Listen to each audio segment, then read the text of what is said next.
abo twari kumwe ejo nababwiye ko uyu munsi tugiye kuganira ku mugabo witwa Pawulo. Ntumwa nemera mu batubanjirije kandi wakoze imirimo myinshi akagira no kwizera.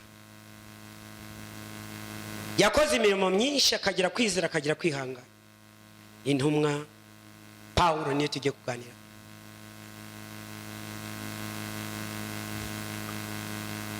Kuki yarinze ibyo kwizera akihamiriza akavuga ngo mbikiwe ikamba byo? Kuki we yabishoboye? Banzo nsomere aya magambo ari muri Timoteyo wa 2:4-6. Twumva inkuru ze.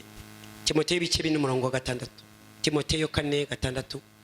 Timoteyo, umuntu ushoboye gusoma ikinyarwanda neza ansomera ikinyarwanda neza mu buryo busobanutse kandi butomoye. Timoteyo 4:6. Timoteyo 4:6. Banzo usome titre y'amagambo. Timoteyo wa 2:4-6. Ubanze usomere titre y'amagambo. Timoteyo wa 2:4-6. Ubanze usome titre y'amagambo.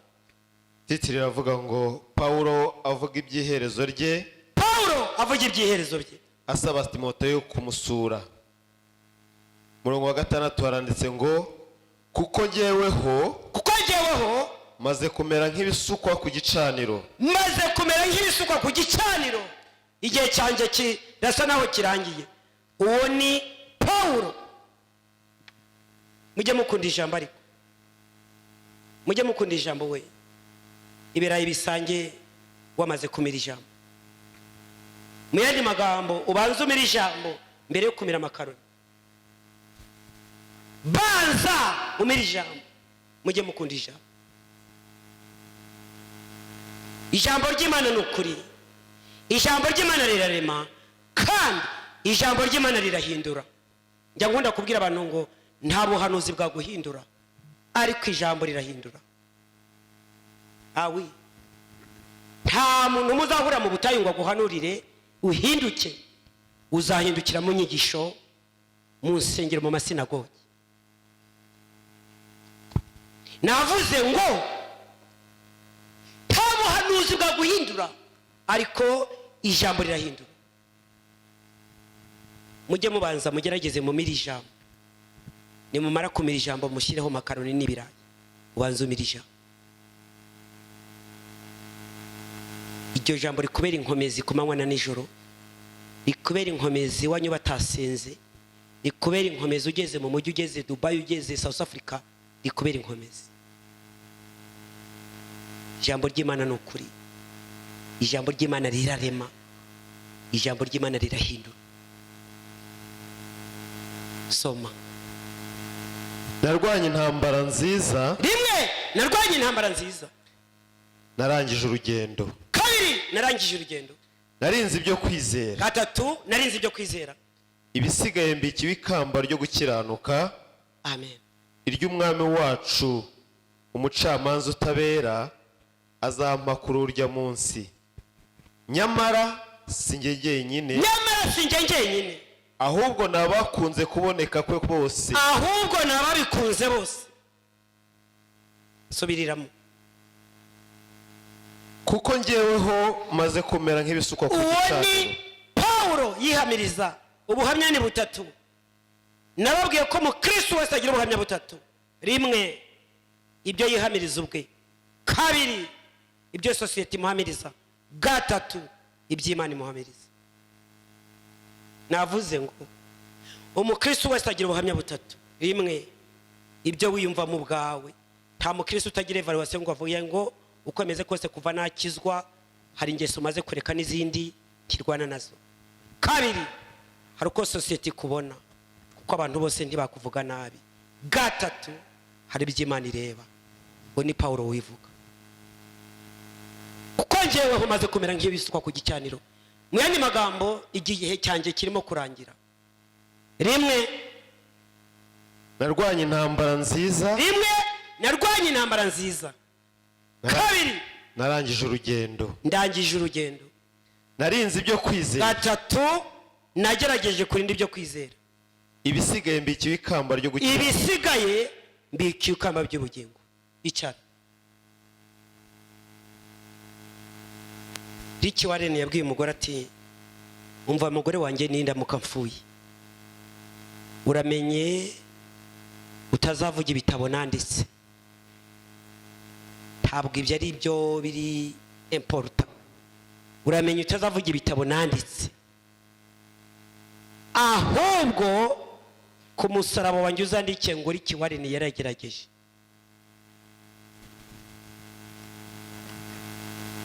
yamubwiye ati uramenye utazavuga ibyo ibitabo nanditse sicyo ibitabo nanditse sicyo cyatuma ntarimbuka nabyandika ariko ndi umupagani n'urugero gusa ku musaraba uzandika ijambo rivuga ngo Riki Warren yaragerageje Yesu nashimwe ndabwiye abantu ngo ibyo mvuga mpagaze hano ni ibintu nagerageje mbona ko bishoboka ibyo mvuga mpagaze hano ntabwo ari ibipindi ni ibintu nagerageje ngerageza kubigerageza mbona bishoboka kandi sinakwikoreza abantu urusyo ntabasha nabwiye abantu ngo umva mpagaze kuri aka gatuti sinzigisha ibyo ntakora reka nzamure volume mpagaze mu gihe ngihagaze hano ibyananiye sinzabibigisha nzaba ndetse kubibigisha ibyananiye nzaba ndetse ariko ibyo mvuga mpagaze hano zaba impuguro nkunda kubwira abantu mpagaze hano ni ibintu nagerageje mu buzima mbona ko bishoboka Pawulo nukubera iki aravuga ngo ngenda abona ibyanjye bisa naho bigiye kurangira ariko narwanye intambara nziza kabiri urugendo rurashoje gatatu narinze ibyo kwizera icyo mbona gisigaye ni ikamba ry'ubugingo Pawulo kuki yabishoboye yakoresheje izihe tekinike mu yandi magambo strategy ni izi reka mbabwire barako urugendo rwo kujya mu ijuru kugira ngo uzarutsinde ururwane kugira ngo ururwane uzarutsinde uru rugendo rwo kujya mu ijuru birasaba kugira ngo umenye yuva umenye aho ujya inyigisho z'ijuru rero ntabwo ziryohera amatwi y'abantu ariko mwihangane kuko ngenda umugenzi ujya mu ijuru nubwo zitaryoheye amatwi yawe ariko ngenda ajya mu ijuru abo ndi kuvugana nabo n'abagenzi abajya mu ijuru nibo ndi kuvugana nabo waje gushaka ibirayi naho mukanya ba wihanganye ibirayi urabibona nabwiye abantu ngo ngikizwa nakunze kubwira ijambo abantu banigana biruka banigana ndababwira ngo hari ibintu bibiri icyo ushaka n'icyo ugamije nicyo uzabona swati niba ari ibirayi byakuzanye uzabibona niba ari ijuru ryakuzanye naryo uzaribona abaje gushaka ibirayi n'abaje gusengerwa no mukanya reka mbanze nganiriza abagenzi bagana mu gihugu cyo mu ijuru banze mbaganiriza hayi mana y'ukuri banze nganiriza abagenzi bagana abaje gushaka ibirayi naho mukanya n'abaje gusengerwa ubwo ni mukanya nabwiye abantu kuva natangiriye umurimo ngo icyo ugamije nicyo uzabona niba ari ibirayi uzataha nibyo waje gushaka ijuru nawe azaribona ibyo byose hano birahari amahitamo n'ayawe mwami kubaho ntabwo ufite binera ubwoba n'amaganya ndetse byabasha kugeza no mu rupfu vuba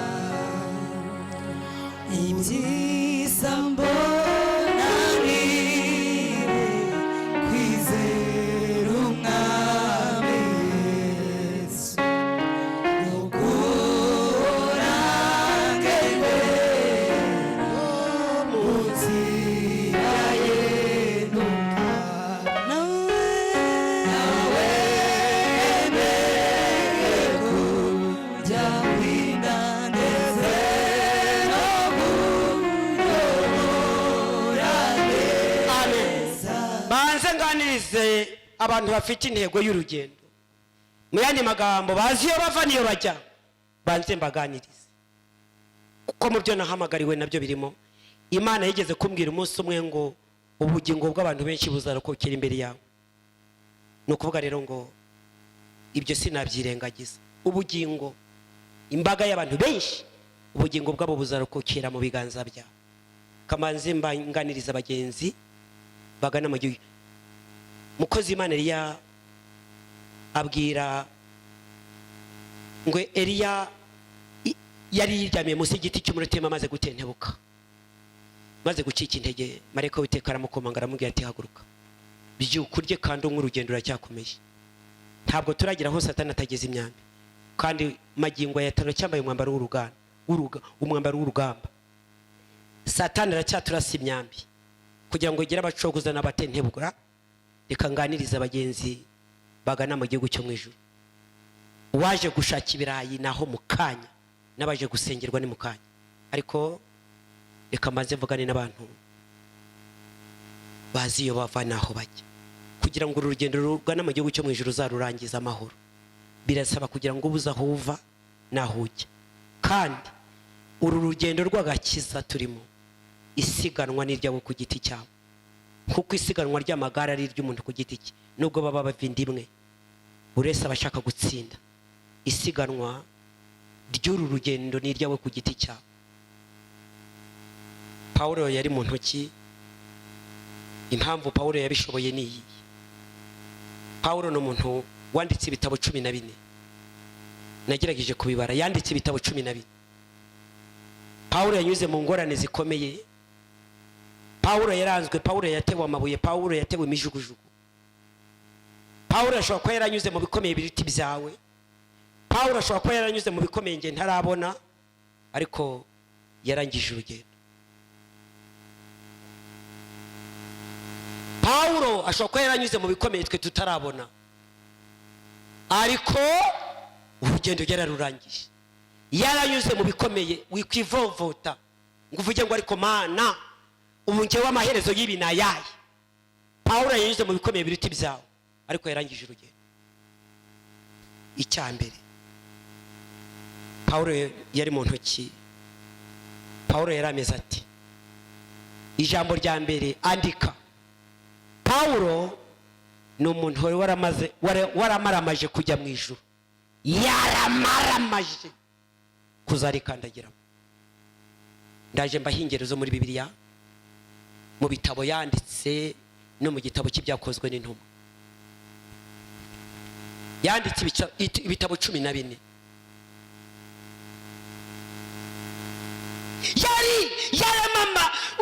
Yaramaramaje kuzarigeramo. Icyo bita determination. Kama mbaye.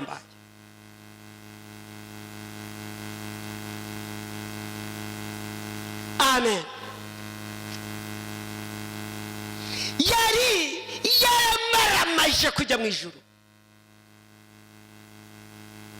Ibyakozwe n'intumwa 20:13. Andika. Magambo menshi ntabwo turi basome mwandike. Reference. Ibyakozwe n'intumwa 20:13.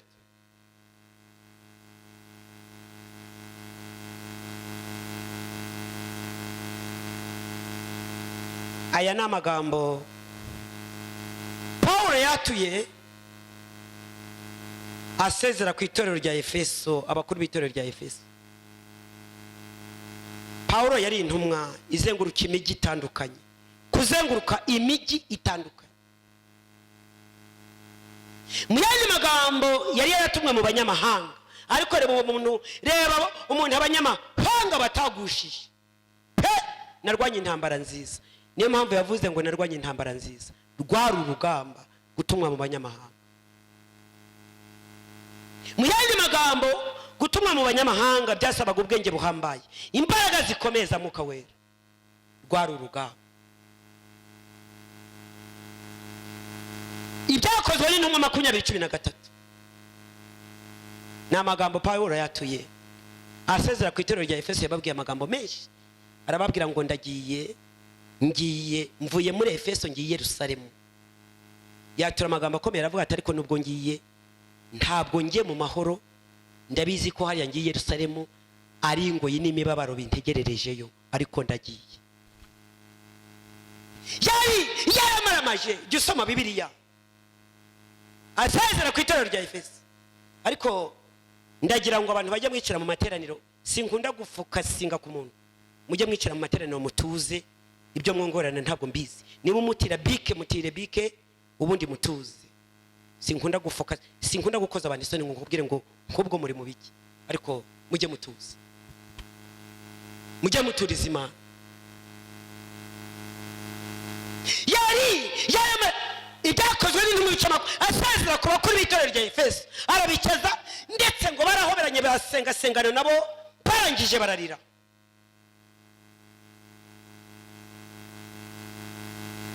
Yarababwiye ati ndagiye, nabanye namwe kandi murabizi ko ntawe nigeze mbere umutwaro, ikindi sinigeze mbaremerera, kandi nta jambo na rimwe nikenze kubabwira, ikintu cyose narakibabwiye, ariko ngiye Yerusalemu. Arababwira ati ndagiye, kandi ngiye mbashwe mu mutima, kuko nzi neza ko ningera i Yerusalemu ingoyi n'imibabaro nibyo bintegererejeyo, ariko ndagiye, pemporute ndagiye. Kizabakiza. Pawulo ni umuntu wari waramaramaje, koko amaze kuvuga ayo magambo baramusezera, bafata urugendo ngo bari abantu bageze kuri 7,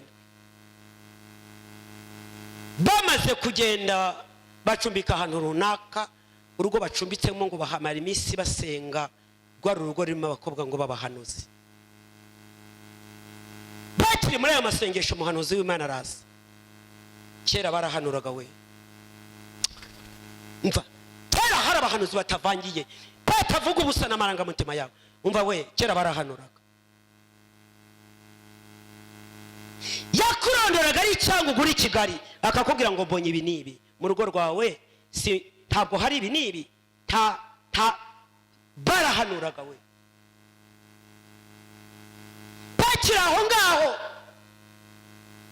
bakiri mu masengesho n'abo bakobwa ngo bangahe b'abahanuzi, haba haseretse umuhanuzi yitwa niba ari Agabo, arahanura, aravuga ati umva, uyu mushumi ndeba hano, nyiri uyu mushumi Mwuka Wera mpishuriye ko bagiye kuza, aho agiye bazamuboha amaguru n'amaboko.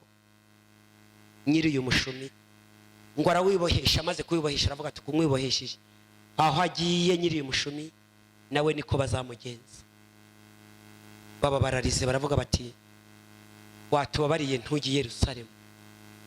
Ngiye kuvuga ijambo rikomeye Pawulo yababwiye. Amen.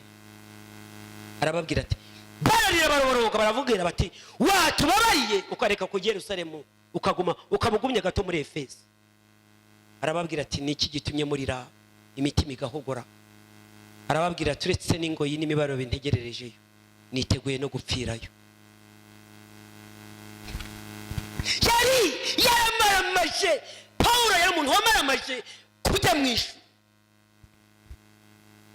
Mu yandi magambo, mu rugendo rwe Pawulo arababwira ati ariko niki gitumye murira mugahogora? Yarababwiye ngo umva, uretse n'imibabaro integererejeyo no kumbaha ayo maguru n'amaboko, no gupfa niteguye gupfirayo. Pemporute niba bazashingure, ariko mfira izina rya Yesu. Yaravuze ngo niteguye no gupfirayo kubw'izina rya Yesu. Muri iki gihe nde wakwemera se umuntu baramukandagira akavuga ngo arasohotse mu itorero muri iyi minsi, kubwo kumusitara aho gusa akavuga ngo arasohotse, ngo bamubuze amagambo se yishe. Ariko hari ikintu njye nibaza, itorero uzajyamo batavuga ni riri ku gisozi, ni riri mu gasyata uzasanga y'abamarayika barinzi, ni riri mu gasyata uzasangamo abamarayika. Itorero uzajyamo batavuga ni iryahe? Nge hari umuntu wigeze kumbwira ngo nabajyana ariko kuki udasenga, ngo baramvuze. Ariko ibyo bikubita hariya hirya n'ibiki. Yesu nashimwe. ndamaza ngo kuki utagiterana byagenze bite arambwira ngo abantu bahariye baramvuze nashatse kumaza nti wowe uvuga bangaye ubwo se we ntavuga niba baramuvuze we nta bandi avuga ariko nge narayobewe niba baramuvuze we nta bandi avuga yarababwiye ngo nagupfa niteguye no gupfirayo ariko ndagiye ubwo nimfa nzapfe ariko mfira izina rya Kristo yari yaramaramaje kujya mu ijuru Pawulo. Amen. Andika Abikorinto ibice bibiri. Abikorinto ba mbere ibice 9:26. Andika ni reference muza yasoma muri muhira. Abikorinto ba mbere 9:26 muza yasoma muri muhira iwanyu. Abikorinto ba mbere 9:16. Namagambo Pawulo yandikiye urwandiko yandikiye Abikorinto. Arababwira ngo ndasiganwa uyu mureba ndasiganwa ariko sinkutazi yonja ndi mwisiganwa ariko ahonja ndahaza.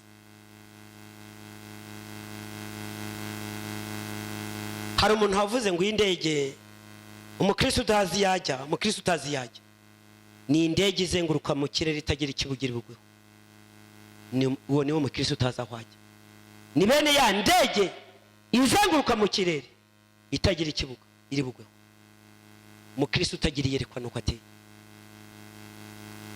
Abikorinto ba mbere 9:26 yarababwiye ngo ndasiganwa ariko sinkutazi yonja ndaterana ibipfunsi ariko simpusha. Ndasiganwa ariko sinkutazi yonja ndaterana ibipfunsi ariko simpusha. Nshaka gusingira icyo Kristo yamfatiye ubwazamamagara ahagaze ku ijuru.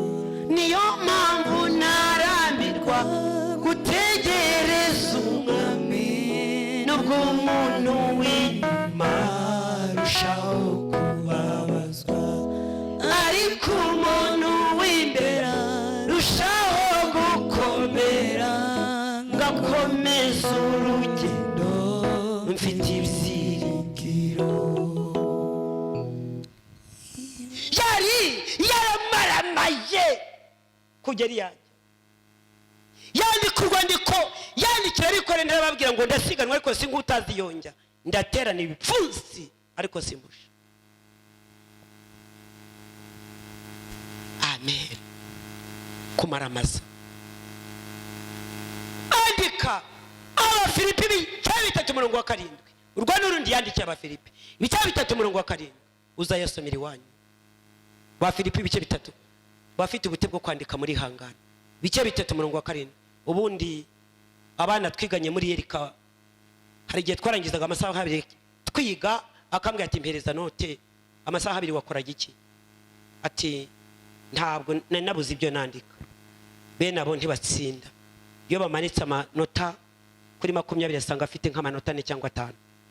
Nubundi nutabe umwigishwa muzima ufata ntabwo uzatsinda. Abafite ubute bwo kwandika muramba bari mwihangana. Reference Abafilipi 3:7 n'amagambo avuga n'amagambo Pawulo yanditse arababwira ngo ibyarinda mu yanjye byampindukiye igihombo kubwo gutunga Kristo ndetse mbibona nk'amasi. Abafilipi 3:7 ibyarinda mu yanjye byampindukiye igihombo kubwa Kristo ndetse byinshi mbibona nk'amase imbere yanjye kubwuwo narose Kristo.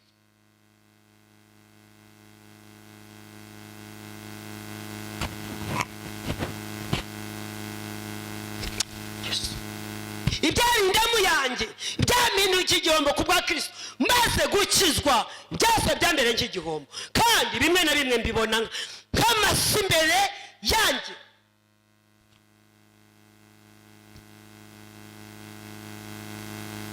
mu yandi magambo iby'agaciro mbibona nk'amasi kibitagira umumaro ku bwa Kristo kubw'uwo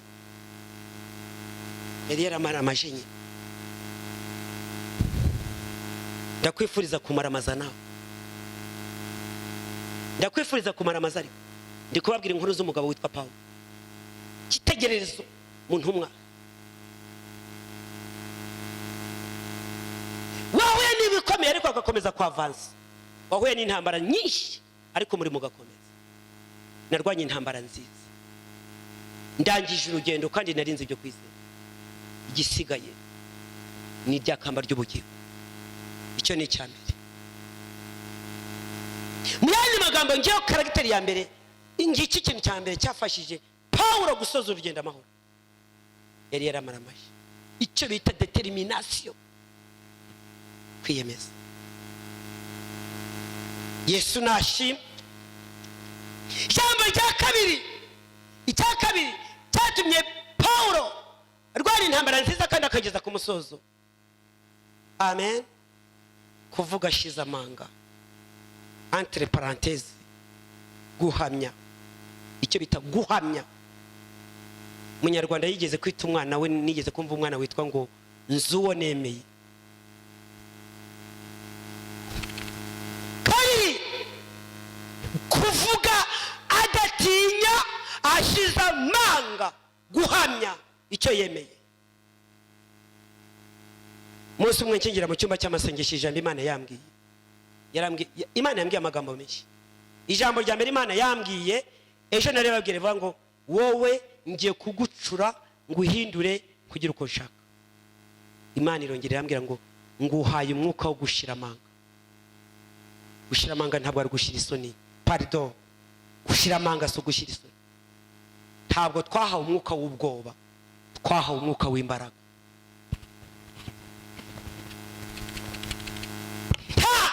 Intinya amaso titeranya nawe, indeso titeranya nawe.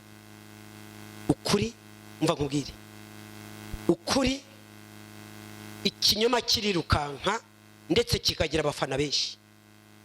Ukuri kugenda buhoro, ariko nta munsi n'umwe nigeze mbona ikinyoma gitsinda ukuri. Reka nzamure volume. Ikinyoma kigira abafana iryaguye kandi kikiruka pe, mu masegonda kikaba kigeze muri Amerika. Ukuri kugenda buhoro, ariko kuvaho navukiye kugeza imyaka mfite sindabona ikinyoma gitsinda ukuri. Byanze bikunze, bitinde bitebuke, ukuri kuzatsinda.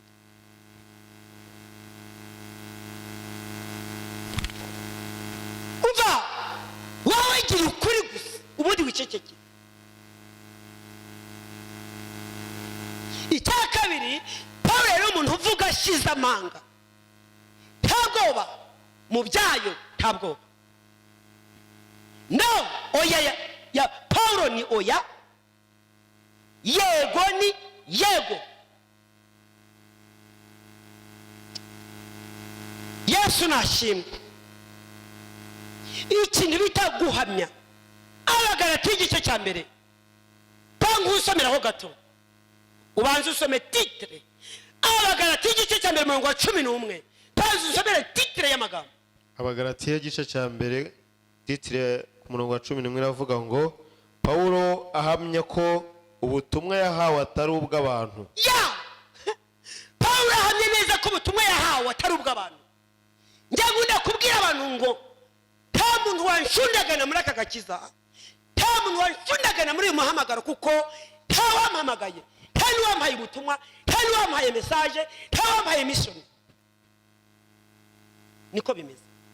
Nta wanshundagana mu muhamagaro, kuko nta wampamagaye. Kabiri, nta wampaye ubutumwa. Gatatu, nta wampaye mission. Byose ibyo byose nabihawe n'Uwiteka. Uko niko kuri. Kumbwira ngo bavuze ngo wenda ngo mama tumukunde, hari iwawe n'ibindi, ibyo se bimbwiye hari iwawe. Kubaza ukambwira ngo mama ngo jya ubigenza gutya n'abandi babigendera bande, jya ubikora gutya n'abandi babikora gutya bande, bari mu mihamagaro yabo, nanjye ndi mu muhamagaro wawe.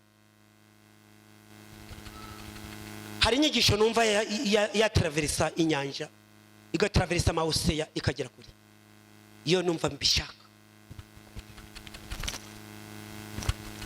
Ejo nigishe ku mwuka wera, impamvu umwuka wera washize ku bantu.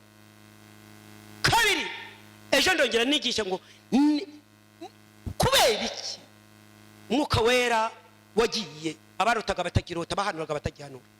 Ndongera mbabwira ijambo rivuga ngo ibintu biranga umuntu umwuka yashizeho umwuka wa nibyo nigishije umunsi w'ejo. Reka abanyamwuka bazabirebe n'amacyaki bazari ubwo butumwa.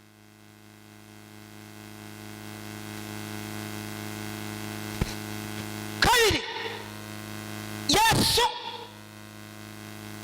somera gato Abagalati y'igice cya 11 Pawulo ahamya neza ko ubutumwa yahawe atari ubw'abantu. 11 haranditse ngo niba Imana atari yo niba Imana ariyo yaguhaye ubwo butumwa urababayika kubera iki? Tanga message. Yeremiya yigeze kugira ubwo bugiye kimwe, haravuga ati abandi ko bavuga iby'amahoro nkabandi kuvuga iby'intambara biragenda bite? Ko abandi bavuga iby'amahoro abahanuzi bose bari kunsanira mu kirere.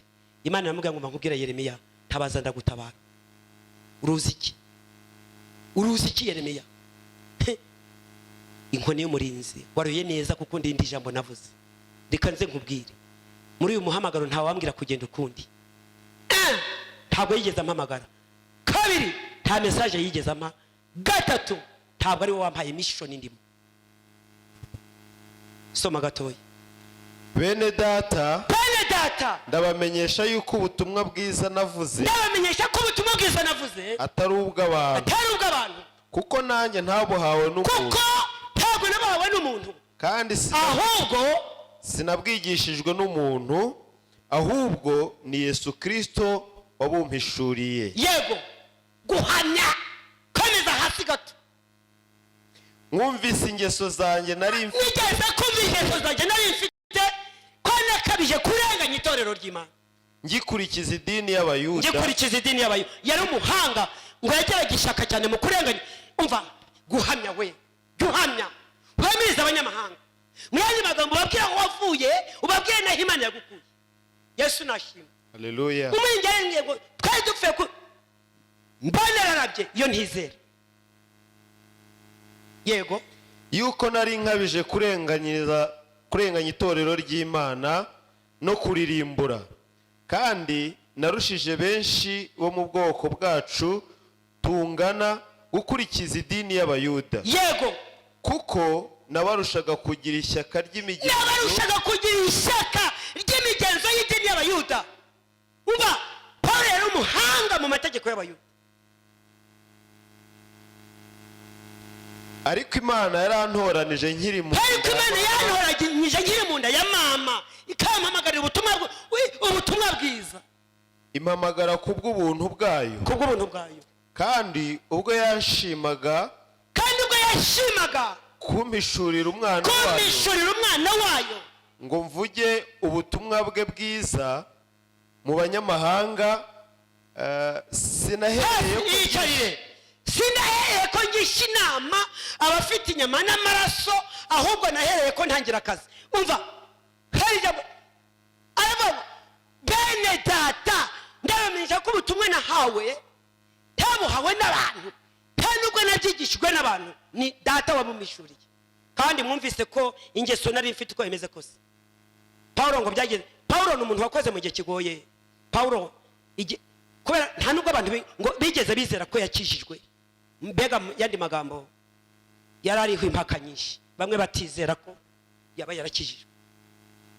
Hawi batizera ko yaba yarahindutse. Yosefa we ujye wicara ku ntebe ya mbere unyunganire. Amen. Ariko yarababwiye ati ngihamagarwa ntabwo nigeze ngisha inama bafite inyama n'amaraso, ahubwo cyangwa bambangirije ku bintumwa. Nahise ntangira akazi. Inyigisho za Pawulo ndazikunda mu buryo bukomeye. Yesu nashimwe. Pawulo icya kabiri cyatumye yarangiza urugendo neza, yari afite guhamya. Umuntu baramubaza bati ujye gusenga? Oya njye harahirye. Kandi ubwo agiye gusenga ntashaka kwerekana muri babandi bisi ntashaka kwerekana ko agiye gusenga, nanone mu barokore arabereka ko agiye gusenga, ariko nge narumiwe. Aracyakunze ibyo mwisi, aracyakunze abapagani, akunze n'abarokore. Erega sindi kwigisha urwango, aracyakururana. Erega dusabye kubakunda, ariko ntabwo tugomba gukururana nabo. Kubakunda byo ni lazima, yewe n'umupagani ukamugirira neza, ariko hari icyo biti cyitonderwa. Yosefa we kwikubana nabo. Samusoni yahura na Delila bakaramukanya, mwa turahunda turaha amahoro, iwanyu nahagana hunda ati wacu na bagatandukana, ntabwo yari kumumaramo imbaraga. Icyo Samusoni yazize kwikubana na Delila. Tuzabaramutsa, tuzabasura, tuzajya mu makwe yabo, bazadutumira za invitation tuzubahirize, tubatwerere, tujye mu bakwe muri reception, mu gusaba no gukwa byose tubijyemo, ariko kirazira kwikubana n'umunyamahanga. Yesu nashimwe, kirazira kwikubana n'uwo mudahuje. Kuko hari igihe muzikubana akakurusha imbaraga. Hari mu bw'abatuma bavuze ati ariko aho kugira ngo isi dihindure, mwambabariye tugahindura isi. Karumvikanye se cyangwa zamure volume hejuru? Aho kugira ngo isi abanyamahanga abapagani baduhindure, mwaretse tukabahindura. Hari igihe uzabona imbaraga zo kwikurayo. Urubyiruko nigeze kurwigisha umunsi umwe, barambaza ngo mama tumuku kuki mutubuza kugendana n'abanyamahanga? Pawulo yarahamagawe, yaragiye mu banyamahanga. Kwa wowe utubwira ngo nitugendane n'abanyamahanga, ariko nze nkibasubize. Wenda hari wari kukibaza ahanga impamvu Pawulo yahamagaye mu banyamahanga akagira imbaraga, kandi akava mu banyamahanga nta cyashake muriho. Nuko Imana yaramuhaye imbaraga zo gukorana n'abanyamahanga. Nawe urazifite? Nabajije ngo nawe urazifite zo kuba wajya Cadillac ukararayo ugataha nta cyasha? Rubyiruko, basore n'abandi, ufite izo mbaraga zo kujya mu bagore 8 ugataha utazimuranije, ugataha nta mazimwe nta cyasha? Izo mbaraga urazifite? Umunsi umwe umuntu umwe niwegeze kubwira nti kuki utagiye mu muhuro nk'abandi, ya majoro y'imihuro? Arambwira ati wowe ntabwo uzi ibintu bibera mu muhuro, nzagenda ejo. Kuko yumvaga ko atari buve y'amahoro. Vomye kwirinda aho kugira ngo ujye mu bitaro. Yesu nashimwe. Zakumaramo imbaraga. Pawulo yari afite ikintu bita guhamya mu banyamahanga. Mu yandi magambo, kubabwiza ukuri. Nge narakijijwe, ariko nawe ubabwiza ukuri ko wakijijwe? Cyangwa tuve kuri Pawulo tugere kuri Nyiramana wicayemo hano, ubabwiza ukuri cyangwa? Nabajije ngo nawe ubabwiza ukuri iyo mwicaranye muri biro, ubabwiza ukuri cyangwa intero bateye nawe niyo wikiriza? Murokore hari ahantu ntagira akavuga ati uko yemeze kose aha ntabwo ndi buhatinde, bitewe. Hari aho umurokore aticara, hari aho umurokore adatinda, hari abo umurokore adatindana nabo. Niko kuri. Nugendana n'indaya uzasa nazo, bazakwita indaya nawe. Nukururana n'abajura, nawe uzaba umujura cyangwa se bakwita umujura. Nukururana n'abibone, bazakwita umwibone cyangwa uzaba we. Nukururana n'ibindi ntazi, nawe uzaba byo kandi uzamera nkabyo. Ariko nukururana n'Imana uzamera nkayo.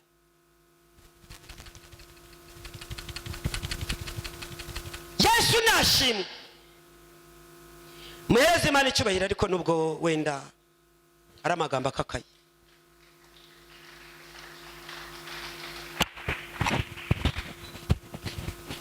Yo ntabwo ndi umuvuga butumwa b'umuprofessionnel, kandi si kenshi mumba namwivuga, ariko iyo naje mwivuga butumwa mba nahishuri. Ejo sinabwirije hano uyu munsi ntimubona hano neje Nyamata saa 11 n'ijye uzabwiriza biterwa n'impamvu.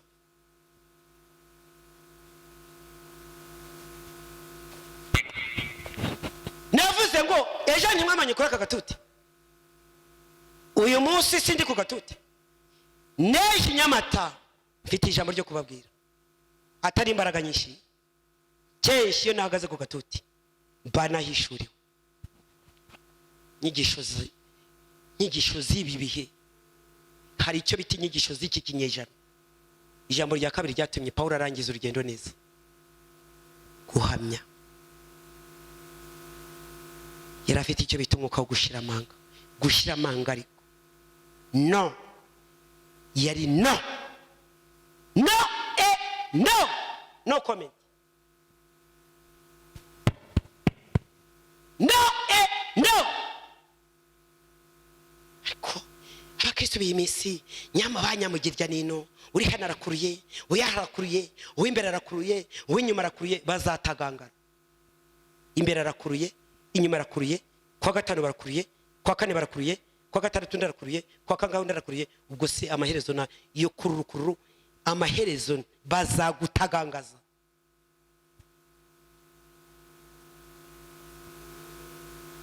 Nta gahunda umuntu yari afite saa 4 z'amanywa, yarari gukoropa icyumba, cyangwa se hari ibyo ari gutera ipasi nangwa hari ibyo ari gutunganya. Umva we wamperekeza mu Gasyata.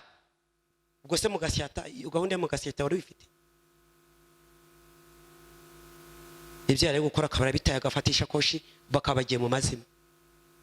Nukwiruka batazi yo bajya bamwe. Yari muri gahunda wamperekeza mu mujyi se hari ibisimba mu mujyi uraribwa n'ingwe cyangwa perekeza mu mujyi kugira guteze gahunda wayiraranye wayirirwanye. Yerere yakwikubita mu materaniro saa 11 kabarasinziriye hano akabagize gute kubera kwirirwa atawanyika kugenza amaguru Kigali gashya gahunda atararanye. Yakwikubita mu materaniro saa 11 akabatangiye. Ariko ubuntu uri gusinzira uyu mugoroba, ubu koko iwa burya amasanga kubera iki? Yiriwe atarasa, nguwa ramuzengurukije Matewusi, nguwa ramuzengurukije Nyabugogo, nguwa ramuze kandi si gahunda yararanye, nguwa ramuzengurukije Kibagabaga ati disi we hari ahantu nigeze kumva iduka ry'amavuta, nguwa ramuzengurukije Gasyata, nguwa ramuzengurukije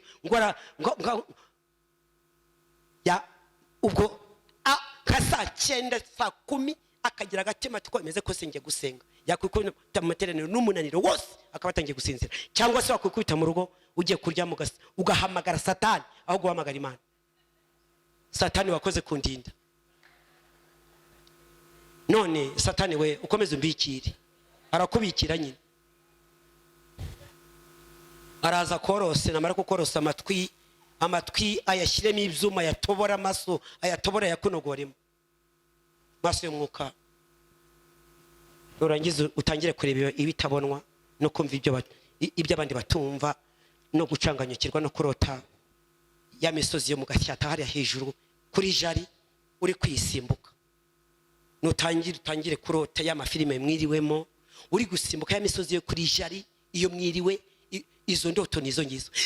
Urumva mama tumuko yafashimwe naraye ndose ndi gusimbuka umusozi muremure, wazisobanurira. None se ko umusozi muremure wawiriweho urabuzwa n'iki kuwurota? Acyensha umuntu arota ibyo yiriwemo. Sinsobanurira.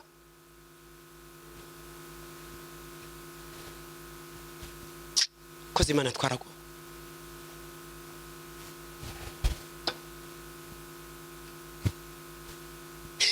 Mama tumuku urumva nagiye kubona mbona abantu bameze nk'abazungu bafite imisatsi yizinze. None se ko ari wowe wiriwemo ahantu mu barasta ntazi bafite nyine iyo misatsi yizinze, ukaba pardon wowe arimo afite yizinze, ntabwo ari we ndi kuvuga, ukaba we urarota ibyo wiriwemo nyine. None se uragira ngo ngire aho wiriwe ni huri burote wimpamagara hamagara biwanyu bagusengere. Wimpamagara hamagara biwanyu bagusengere yewe. Ariko abantu ntibakadutesha umutwe. Ibyo wiriwemo nibyo uzarota. Gusimbagurika. Gusimbuka umusozi. None se uwo musozi niba wari wawuhagazeho wawutereye ukawumanuka mugiye kwa mwamini urawurotanye. None ajya mu bapfumu n'ibindi abantu bajyamo. Utwo tuzubu bajya kwinjiramo uraturotanye. None uragira ngo tubigenze gute? Yesu nashimwe ariko.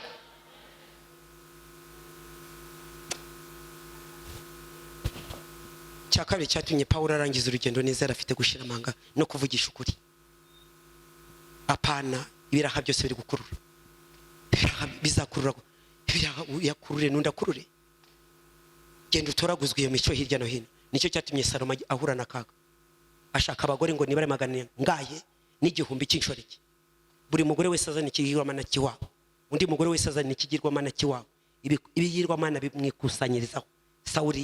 Salomo arangije aravangirwa, Imana ibimukiye ku ngoma, yaramubwiye ngo nukomeza amategeko yanjye nka so Dawidi nzakomeza ubwami bwawe.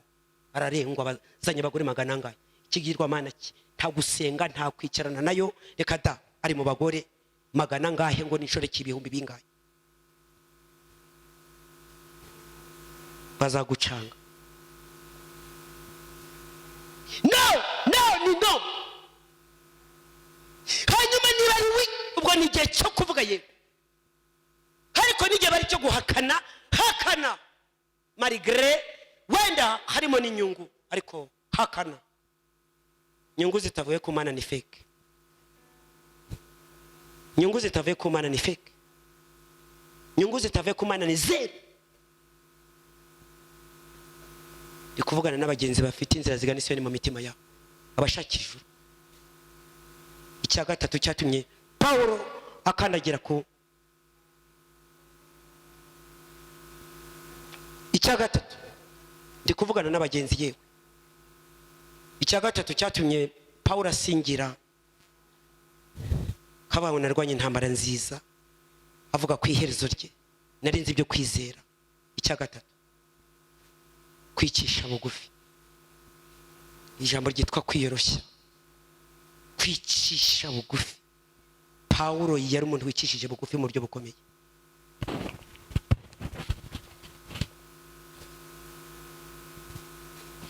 Amen.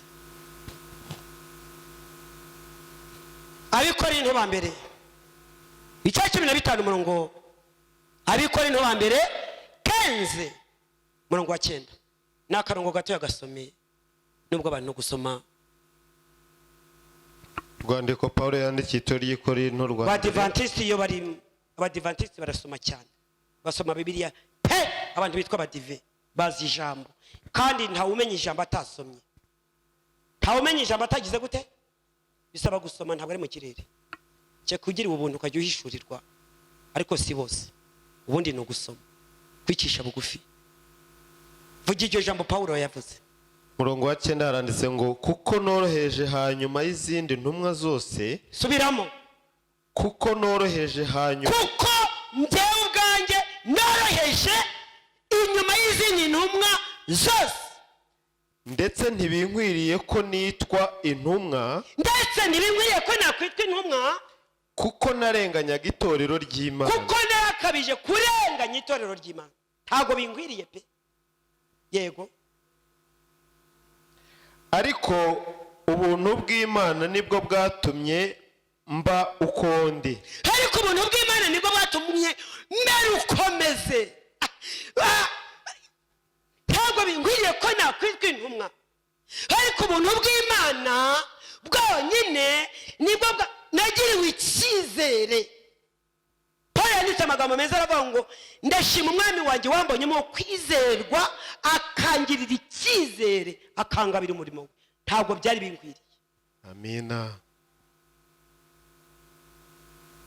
Yesu nashimwe. Haleluya. Aravuga ati ndoroheje inyuma y'izindi ntumwa. Nta nubwo byari binkwiriye kwitwa intumwa nibyo nakoze. Aravuga ati ariko ubuntu bwa Kristo nibwo bwangize uwo ndiwe. Yihannye by'ukuri. Yesu nashimwe. Haleluya. Hari n'ayandi ari hasi ariko yihorere barakomeza basome. Guca bugufi. Nzaca bugufi mbe munsi y'abandi mu byo nkora byose niyoroheje mu kugaruka umukiza wanjye Yesu azaza ashyire hejuru y'ibintu byose. Nzaca bugufi mbe munsi y'abandi mu byo nkora byose niyoroheje mu kugaruka umukiza wanjye Yesu azaza ashyire hejuru. Reka mbabwire baroko, icyubahiro cyacu ntabwo kiragera.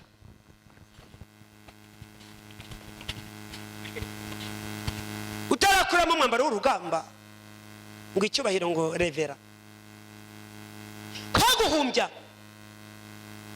wasanga uwo witaga revera ari gutoragura amashashi mu muhanda. Ko guhumbya wasanga uwo ufite iki cyubahiro umuntu umwenzi wari umushumba, titire y'ubushumba. Ntabwo nababwira story zose, starago zose yanyuzemo, gusa icyo mvugira ahangaha nta n'ubwo azi igitabo cy'indirimbo aho kiba hasi, byose byararangiye completely.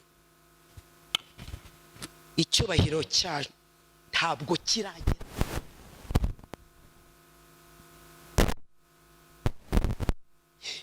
Icyubahiro cy'abarokore ntabwo kiraba.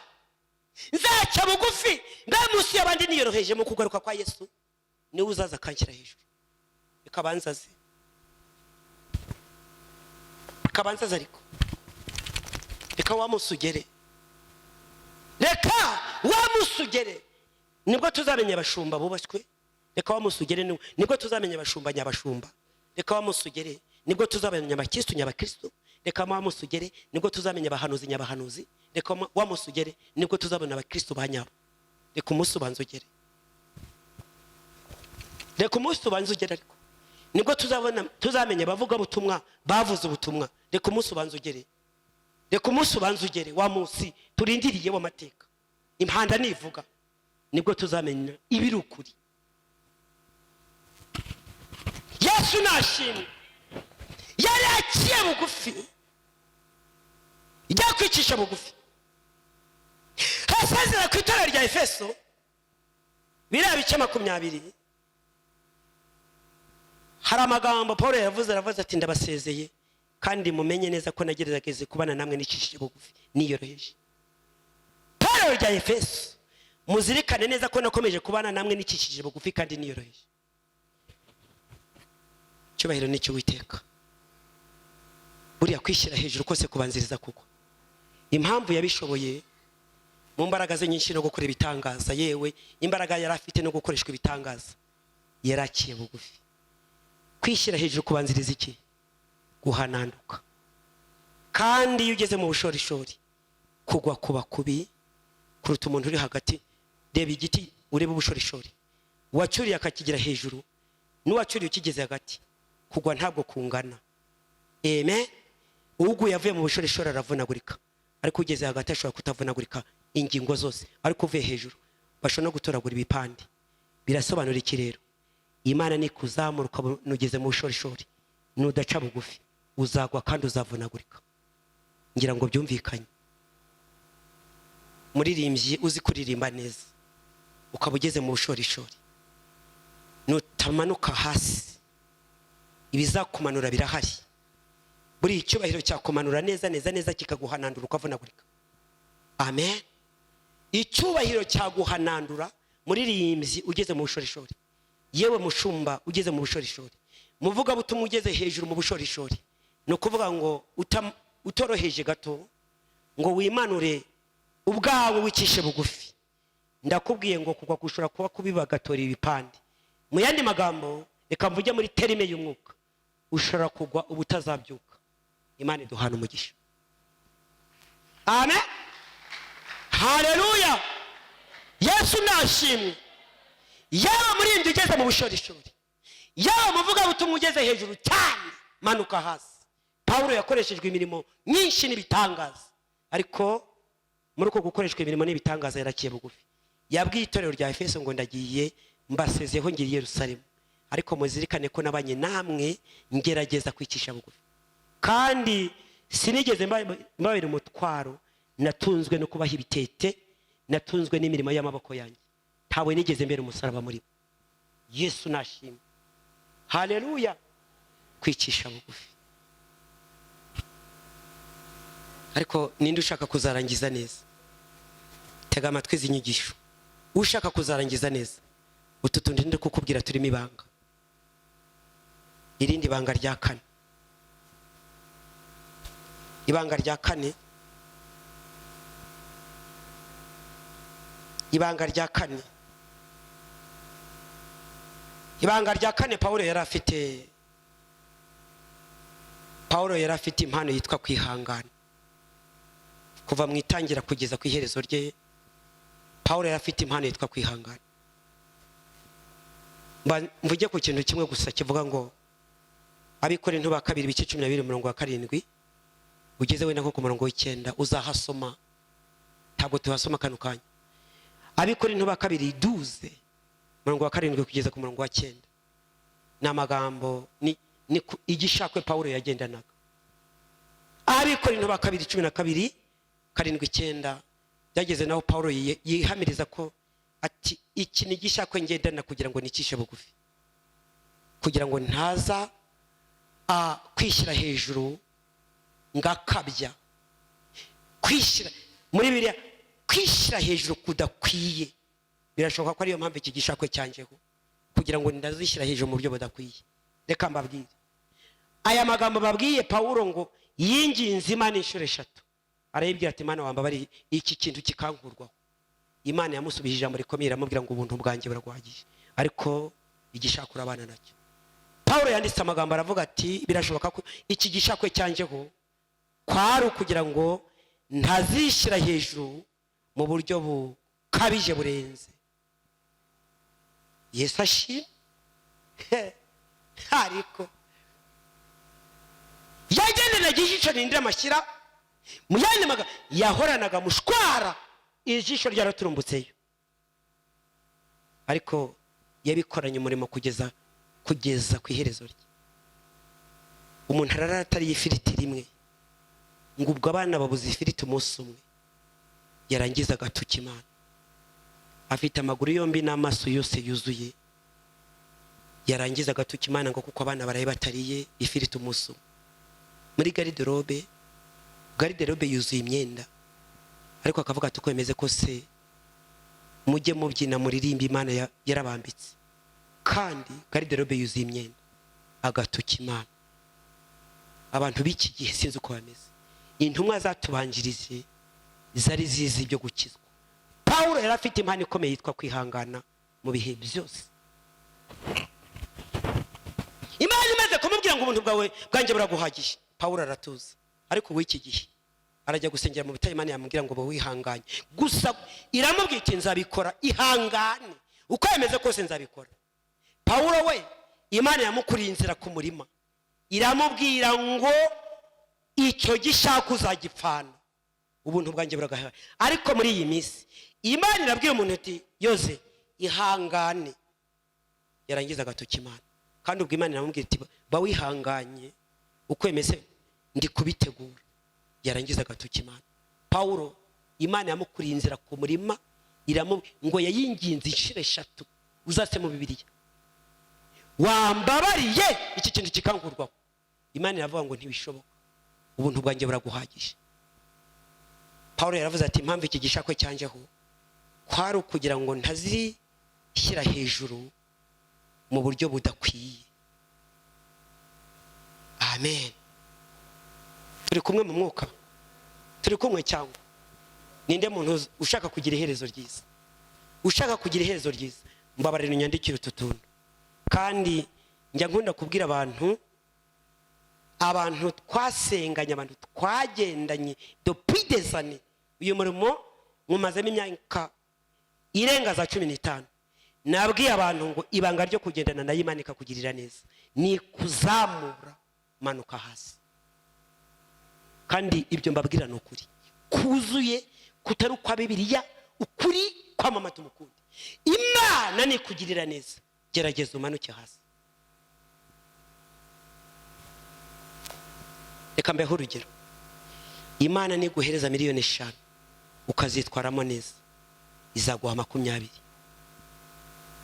Imana ni guhereza 20 nazo ukazimanaginga neza usangira n'abandi nta kwishyira hejuru nta kwiyemera nta kwigira ukundo izaguha 80 kuko na 80 80 miliyo nazira zifite Imana ni guhinza ibyumba 2 ukayimanaginga neza ikabona nta kibazo inzu y'ibyumba 2 ikabona buri mu bukode burya n'igitangaza ikabona ntabwo inzu ikubereye ikigirwamana izaguhinza ibyumba 5 nayo nimara kugeza ibyumba 5 nayo ikabona nayo ntacyo bikubwiye izaguha izindi z'abapangaye nje nuko nayibonye tumbaza ukundi nuko nayibonye nuca bugufi izaguha n'ibindi Yesu nashimye ro contraire rero ni guhereza miliyoni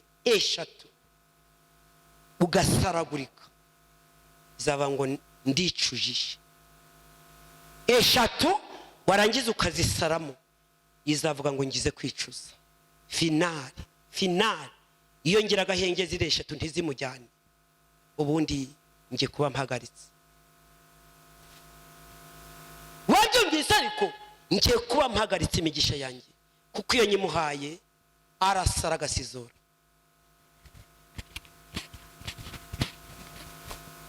hari akantu nabonye kari gusirikira kuri za WhatsApp bari kubaza ngo ubonye igihumbi cy'amadolari wamera gute umuntu arahita asubiza ngo nasara ngo uramutse ngo ubonye igihumbi cy'idolari wamera gute ngo nasara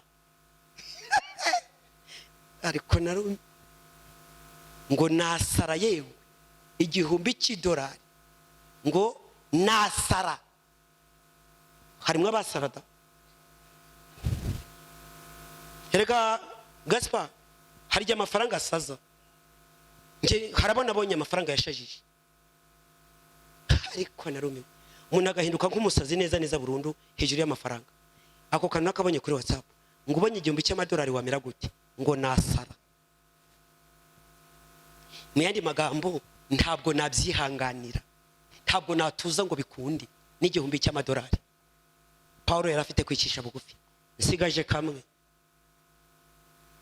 Paulo yarafite kugira gute icyo tugezeho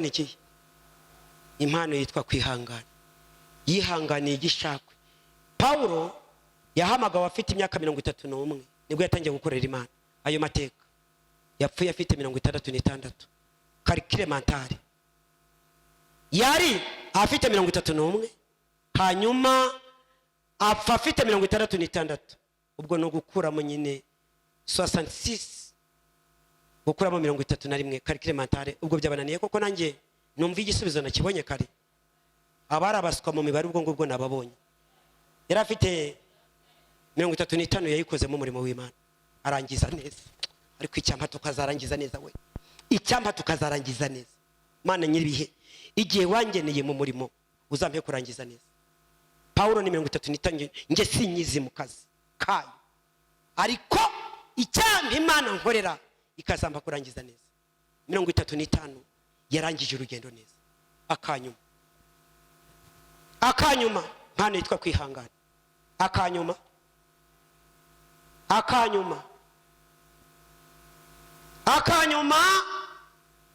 impamvu Paulo yagize iherezo ryiza reka nze mbabwire yahindutse nta gusubira inyuma ahindutse nta gukata nta gusubira inyuma yahindutse nta gusubirayo Yusa Imana kutazasubirayo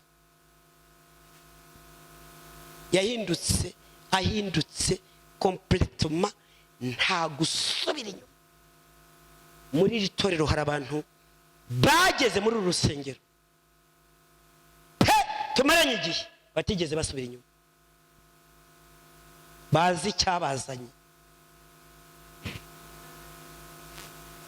Pawulo yahindutse nta gusubira inyuma. Umva mu rukiko yaraburanye, abayuda barakorana. Umva Mana y'ijuru n'isi, Pawulo abayuda barakorana imbere y'intebe y'imanza, arababwira atari ko mumeze mute, ijwi numvise ko atari ryo mwumvise. Nubwo yaba mama na data yari umuyuda, aravuga ati bayuda ba data n'abasogokuru, ijwi numvise sinari kumwe nawe. Yahindutse agize gute nta gusubirayo. Nawe nubishaka Imana izagushoboza. Ndashoje, narwanye intambara nziza, narangije urugendo, narinzi ibyo kwizera, mbiki kamba ry'ubuye. Ubwo n'ubuhamya bwa Pawulo, wowe ufite ubuhe magingwa ya ufite ubuhe buhamya? Icyambere cyashoboje Pawulo yari yaramaramaze kujya mu ijuru.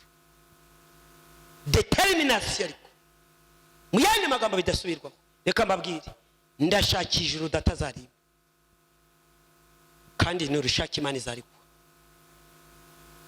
Kabiri, ntabonye ijuru nababara, kandi mbabwiza ukuri, gutahira ibirayi n'amakaroni n'abatazi Imana babirya, ubwo se twaba tubarusha iki?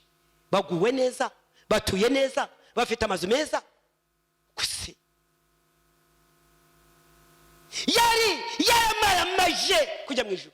Kabiri, abo twagendanye kuvuga shiza amanga, yego ni yego, oya ni oya. Kamambaya, nubwo harimo ibimfitiye inyungu ariko ndahakanye. Nubwo harimo ibimfitiye inyungu ariko ngize gute, ndahakanye. Nemere mburare ariko ndahakanye. Nemere mburare ariko ndabyanze, ndahakanye. Kamanye kumutsima no. Nemere mbumuswa nitwe umuturage, nitwe igiki, ariko ndabyanze. Ayo mafiyeri ndayanze, utwo dukoryo ndatwanze. Banyita amazina bongereho ayandi ariko ndabyanze. Gatatu, kwicisha bugufi. Igihe kimwe yigeze kuvuga ati ndi umuyuda. Ibyo nakwiratana byinshi, nakebwe ku munsi wa 8. Ndi umuyuda, bwari ubwoko bukomeye. Ndi umuyuda mu bayuda. Ibyo nakwirata bigize wite. Pawulo ngo yarize ari umunyamategeko muhanga, ubanza yari afite doctora muri droit. Uko mbitekereza by'iki gihe ashobora ko yari afite nka doctora, ntabwo ari lisansi gusa, yari afite doctora muri droit. Yavuze ati ibyo nakwiratana byinshi, amashuri ndayafite, kandi ndiwe mu bwoko bukomeye noneho. Ariko uko mbitekereza yari afite doctora nko muri droit. Arabwiye ati rero ibyo ntacyo bivuze. Hasi ijambo rya gatatu, ijambo rya gatatu, ijambo rya kane, Pawulo yitwa kwihangana. Yakoranye umurimo busembwa, kandi ubusembwa bugaragarira buri wese. None wowe ufite imyenda yo kwambara, agahinda kakwisha ufite imyenda yo kwambara. Garide biruzuye ngo kubera ko umuntu atabonye umwenda mushyashya ngo kibaye kibaze Imana, Imana yarabeshye. Imana yarabeshye. Waretse sigahana abandi, waretse igasaranganya n'abandi. Imana yarabeshye ngo kubera ko uyu munsi umuntu atabonye umwenda mushyashya. Reka mbabwire, icyakora hari abantu babibone kuva navuga. Nababwiye ko nageze mu mujyi ahantu nkunda kugurira inkweto, pahurira n'umugore avuye i Remera agiye mu mujyi, ngo ashaka urukweto rwa silver rusa n'imyenda ngo agomba kwambara mu bukwe. Urukweto rurabura. Umugore yaricaye ararira. Ndababwira ibyo niboneye, ariko yicaye iruhande rwanjye ararira amameri mu mujyi mu nkweto, ararira ngo abuze urukweto rwa silver rusa n'imyenda yaragiye kwambara muri apremidi. ndamubwira ariko ndamubwira nti ngende pasiteri ko kurijijwe n'urukweto ngo ya pasite ngo nukuri ko Imana ndababaye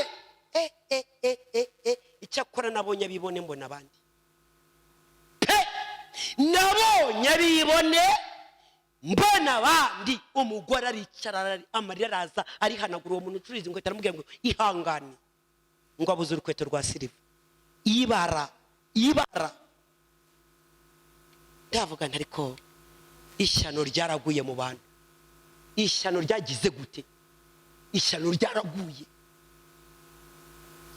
umuntu arire Pawulo yarafite impano yitwa kwihangana wagenderanye igishakwe kininda amashyira akorera Imana ikamubwira ngo mvuko mvuganye nawe babwire ngo yakora bakoraga no kugishura cye bakagira gute gukora ku mwenda wa Pawulo gusa bagakira indwara zigakira imigongo igakira kansa zigakira afite ijisho ryaturumbutseyo ntekereza ko yari kansa